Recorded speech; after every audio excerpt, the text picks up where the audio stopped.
తదుపరి రాశి సింహరాశి.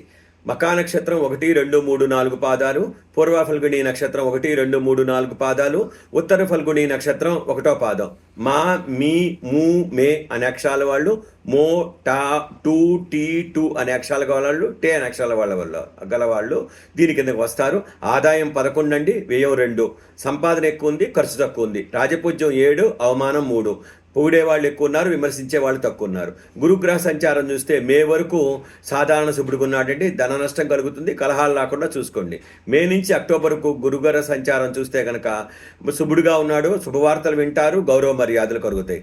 మరి డిసెంబర్ వరకు చూస్తే కనుక ధనం ఖర్చు అవుతుందండి, మీకు అధికంగా ఖర్చు అవుతుంది, వృధా ప్రయాణాలు చేస్తారు. అలానే మరి ఉగాది వరకు చూస్తే కనుక శుభుడుగా ఉన్నాడు, అన్ని పనుల్లో విజయం కలుగుతుంది. మరి శనిగ్రహ సంచారం 8 ఉన్నాడండి, అష్టమ శని జరుగుతుందండి. సింహరాశి వాళ్ళకి చాలా జాగ్రత్తగా ఉండాలి. శనిగ్రహ తైలాభిషేకం చేసుకోవాలి, శనిగ్రహ జపం చేయించుకోవాలి.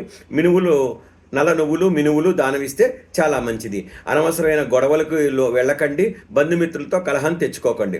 అలానే రాహుగ్రహ సంచారం చూస్తే గనక మే వరకు శుభుడుగా ఉన్నాడు, అశుభుడుగా ఉన్నాడు, ప్రయాణాల్లో చాలా జాగ్రత్తగా ఉండాలి.